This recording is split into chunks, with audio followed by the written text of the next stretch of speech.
کیا آپ جانتے ہیں کہ باوضو رہنے کے کیا فوائد ہیں؟ وضو سے متعلق جو باتیں آج سے 1400 برس پہلے ہمارے نبی کریم صلی اللہ علیہ وآلہ وسلم نے اپنے احادیث مبارکہ میں ارشاد فرمائی، آج کی جدید سائنس اس پر تحقیق کر کے نہ صرف اس کو منوعاً تسلیم کر رہی ہے، اس کے ساتھ ساتھ سائنس محمد کا پتہ بھی پوچھ رہی ہے۔ اسلام میں تمام تر عبادات کا انحصار طہارت اور پاکیزگی پر مبنی ہے۔ روح کے ساتھ ساتھ جسم کی طہارت بھی لازم و ملزوم ہے۔ وضو کی اہمیت کا اندازہ اس بات سے لگایا جا سکتا ہے کہ قرآن مجید میں اس کا واضح حکم ہے اور یہ وضاحت بھی موجود ہے کہ نماز کے لیے وضو شرط ہے۔ چنانچہ قرآن پاک میں ارشاد باری تعالیٰ ہے، اے لوگو جو ایمان لائے ہو، جب تم نماز کے لیے اٹھو تو چاہیے کہ اپنا منہ اور ہاتھ کونیوں تک دھو لو اور سروں پر ہاتھ پھیر لو اور پاؤں ٹخنوں تک دھو لیا کرو۔ نبی کریم حضرت محمد صلی اللہ علیہ وآلہ وسلم نے ارشاد فرمایا، میں قیامت کے روز اپنی امت کے لوگوں کو پہچان لوں گا۔ صحابہ اکرام نے پوچھا، یا رسول اللہ کیسے؟ تو آپ صلی اللہ علیہ وآلہ وسلم نے فرمایا، ایک پہچان یہ ہوگی، وضو کی وجہ سے میری امت کے ہاتھ اور چہرے جگمگا رہے ہوں گے۔ وضو کرنے سے چھوٹے چھوٹے گناہ دھل جاتے ہیں اور وضو کرنے والا آخرت میں بلند درجات سے نوازا جاتا ہے۔ تجربات سے یہ بات ثابت ہو چکی ہے کہ نباتات، جمادات، حیوانات اور انسانی زندگی ایک برقی نظام کے تحت رواں دواں ہے۔ انسانی جسم سے حاصل ہونے والی بجلی ایک ٹارچ یا ایک چھوٹا سا ریڈیو چلانے کے لیے کافی ہوتی ہے۔ قدرت کا یہ عجیب ایک سربستہ راز ہے کہ انسان کے اندر بجلی پیدا ہوتی رہتی ہے اور پورے جسم میں دورہ کر کے پیروں کے ذریعے ارتھ ہو جاتی ہے۔ وضو کے بغیر نماز نہیں ہوتی۔ نماز کے لیے جو بندہ وضو کرتا ہے تو روشنیوں کا بہاؤ عام ڈگر سے ہٹ کر اپنی راہ تبدیل کر لیتا ہے۔ وضو کے ساتھ ہمارے اعضاء سے برقی روحیں نکلنے لگتی ہیں اور اسی عمل سے جسمانی اعضاء کو ایک نئی طاقت اور قوت ملتی ہے۔ ہاتھ دھونے سے ہاتھوں پر موجود جراثیم اور گندگی دور ہو جاتی ہے۔ انسان بہت سی پیٹ کی بیماریوں سے محفوظ رہتا ہے، کیونکہ ظاہر ہے کہ انسان ہر چیز اپنے ہاتھوں سے ہی کھاتا ہے، لہٰذا ہاتھوں کی صفائی ہر قسم کی جراثیم سے چھٹکارا دلاتی ہے۔ ڈاکٹرز اور حکیموں کا کہنا ہے کہ جسم کے جس حصے کو وافر خون ملتا رہے گا وہ حصہ طاقتور ہوتا جائے گا۔ رب رحمان نے وضو میں 3 مرتبہ ہاتھ دھونے کا حکم اس لیے دیا ہے کہ پانی گزرنے سے وہاں پر بدن کی قوت اور حس بیدار ہو، کیونکہ جب ٹھنڈا پانی وہاں پڑے گا تو زیادہ سے زیادہ خون پانی کے جھٹکے کا مقابلہ کرنے کے لیے آنا شروع ہو جائے گا۔ اسی طرح کلی کرنے سے منہ کی صفائی ہوتی ہے، بدبو دور ہوتی ہے، دانتوں اور مسولوں کے ساتھ چمٹے ہوئے غذا کے ذرات دھل جاتے ہیں اور خاص طور پر دانتوں کی بیماری پائریا، جس نے آج پوری دنیا کو اپنی لپیٹ میں لے رکھا ہے، دن میں 15 مرتبہ کرلی کرنے والے اس بیماری سے محفوظ رہتے ہیں۔ ناک سانس لینے کا واحد فطرتی راستہ ہے اور جس ہوا میں ہم سانس لیتے ہیں اس میں بے شمار جرثومے پھلتے اور پھولتے رہتے ہیں جو ناک کے راستے جسم انسانی میں بآسانی داخل ہو جاتے ہیں۔ اب یہی جراثیم، دھول، گرد و غبار صبح سے شام تک ہماری ناک میں سانس کے ذریعے پہنچتی رہتی ہے تو بہت سے امراض کا باعث بن سکتی ہے۔ ناک میں پانی ڈالنے سے ناک کی صفائی ہو جاتی ہے، آواز کی گہرائی اور سہانا پن پیدا ہوتا ہے۔ وضو کرتے ہوئے چہرہ دھونے سے بھنورے پانی سے تر ہو جاتے ہیں اور میڈیکل کے اصولوں کے مطابق آنکھوں کے بھنورے تر کرنے سے آنکھوں کے ایک ایسے مرض کے امکانات کم ہو جاتے ہیں جس میں آنکھ کے اندر رطوبت کم یا ختم ہو جاتی ہے اور مریض آہستہ آہستہ بصارت سے محروم ہو جاتا ہے۔ ایک چینی ریسرچر کی تحقیق کے مطابق چہرہ دھونے سے پیٹ میں چھوٹی آنت، سینہ، بڑی آنت وغیرہ پر بھی اچھے اثرات مرتب ہوتے ہیں۔ اسی طرح کوہنیوں تک ہاتھ دھونے سے نہ صرف جسمانی بیماریوں میں افاقہ ہوتا ہے بلکہ نفسیاتی بیماریاں مثلاً ذہن میں ناپاک خیال کا اجتماع، نا امیدی، ذہنی کمزوری، بے جا خوف میں بھی نمایاں کمی واقع ہوتی ہے۔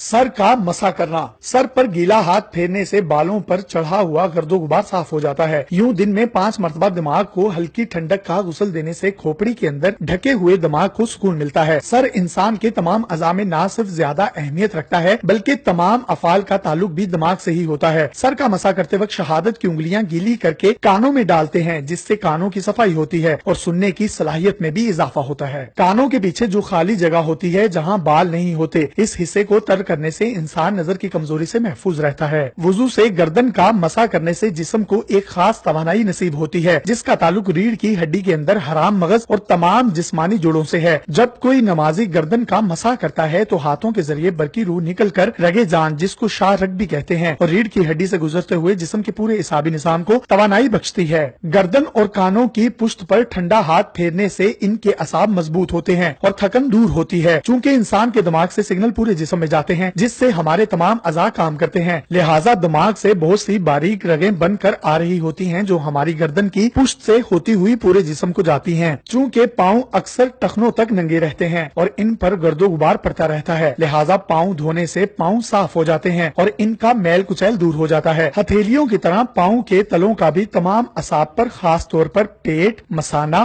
گردے، تلی، پتے اور جگر سے تعلق ہوتا ہے۔